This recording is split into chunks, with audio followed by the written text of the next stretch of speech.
Inilah Injil suci menurut Matius. Pada suatu hari, Yesus memanggil ke-12 muridnya dan memberi mereka kuasa untuk mengusir roh-roh jahat dan melenyapkan segala penyakit serta kelemahan. Inilah nama ke-12 rasul itu. Pertama, Simon yang disebut Petrus dan Andreas saudaranya, Yakobus anak Zebedeus dan Yohanes saudaranya, Filipus dan Bartolomeus, Thomas dan Matius pemungut cukai, Yakobus anak Alfeus dan Tadeus, Simon orang Zelot, dan Yudas Iskariot yang mengkhianati Yesus. Ke-12 murid itu diutus oleh Yesus dan ia berpesan kepada mereka, "Janganlah kalian menyimpang ke jalan bangsa lain atau masuk ke dalam kota Samaria, melainkan pergilah kepada domba-domba yang hilang dari umat Israel. Pergilah dan wartakanlah, kerajaan surga sudah dekat." Demikianlah sabda Tuhan.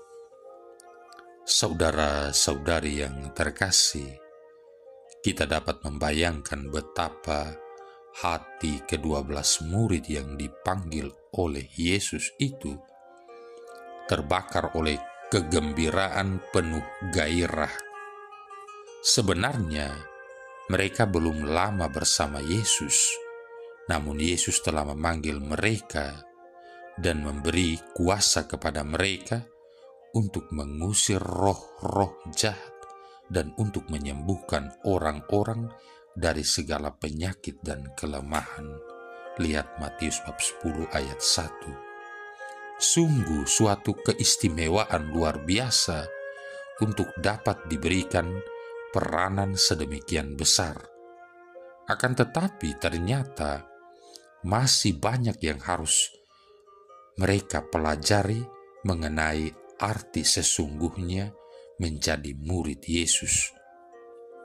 Kita lihat juga bahwa Yesus sungguh tidak mengenal favoritisme.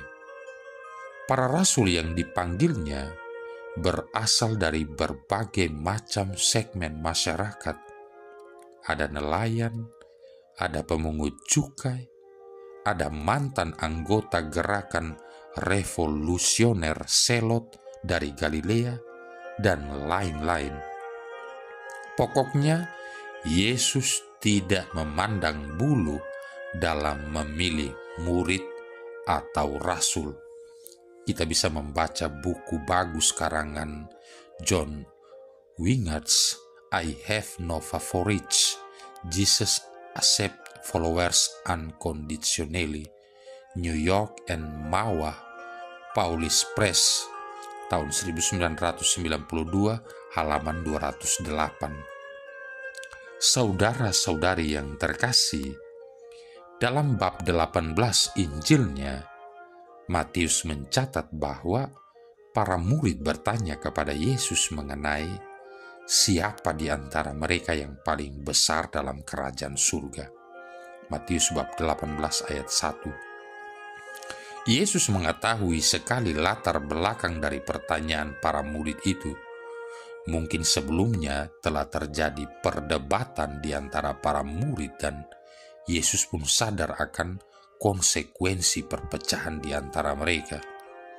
Oleh karena itu Yesus mengajarkan kepada mereka suatu pelajaran yang fundamental tentang apa artinya menjadi murid-muridnya. Ke-12 murid ini kelihatannya telah saling membandingkan diri satu sama lain, barangkali didasarkan atas gagasan mengenai kekudusan atau kesucian diri, seperti berapa banyak mujizat yang dilakukan, perbuatan baik apa saja yang dilakukan, dan seterusnya. Yesus membuang jauh-jauh perbandingan-perbandingan seperti itu. Sambil memegang seorang anak kecil di tengah-tengah para murid, Yesus bersabda, Sesungguhnya, aku berkata kepadamu, jika kamu tidak bertobat menjadi seperti anak kecil ini, kamu tidak akan masuk ke dalam kerajaan surga. Sedangkan siapa saja yang merendahkan diri dan menjadi seperti anak kecil ini, dialah yang terbesar dalam kerajaan surga. Siapa saja yang menyambut seorang anak seperti ini di dalam namaku, ia menyambut aku. Matius bab 18 ayat 2-5. Saudara-saudari yang terkasih, teguran Yesus itu dimaksudkan untuk mengingatkan para muridnya agar tidak mencari-cari kemuliaan seturut standar atau ukuran dunia ini, tetapi agar menjadi seperti anak-anak kecil yang penuh keinginan untuk menerima rahmat dan berkat dari Allah yang Maha Murah. Menimba dari Bapa Surgawi dalam segala hal akan mengajar ke-12 murid itu bahwa pada dasarnya kemuridan discipleship adalah mengakui Yesus sebagai pokok anggur. Dalam dialah para murid menimba kehidupan. Yohanes bab 15 ayat 5. Segala mujizat dan tanda heran yang dilakukan mereka sesungguhnya hanyalah buah dari hubungan mereka dengan Yesus. Jadi, jangan sampai para muridnya mencuri kemuliaan Allah sehingga bernasib sama seperti Musa yang karena kesalahannya sampai dihukum tidak dapat masuk ke tanah terjanji. Kita bisa baca Bilangan bab 20 ayat 2-13, teristimewa bab 20 ayat 10-12.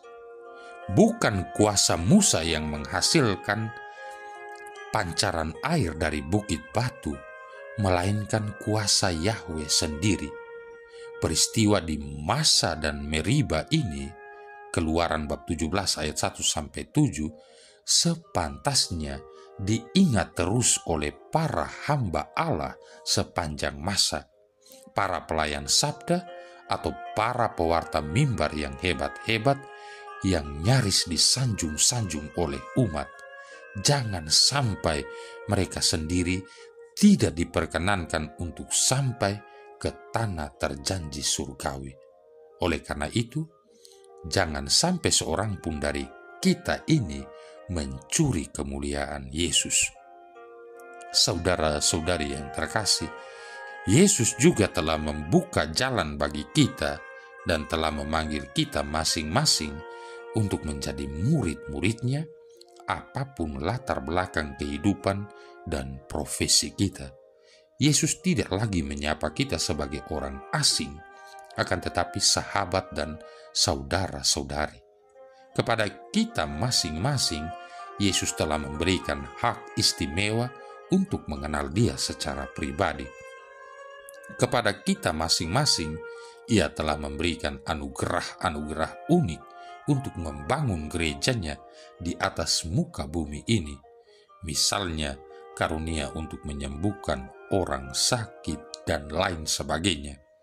Namun demikian, marilah kita tetap waspada agar jangan sampai tergoda untuk membandingkan diri kita dan berbagai karunia atau anugerah yang ada pada kita dengan orang-orang lain.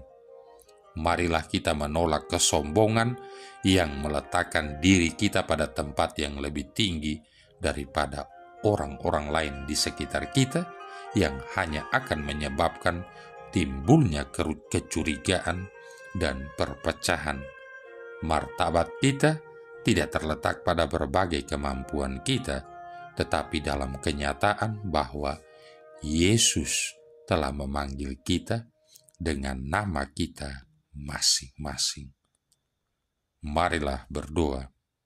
Allah Bapa Maha Kuasa dan Kekal, sabdamu penuh daya kekuatan, membuka harapan dan penyembuhan bagi mereka yang mengimaninya.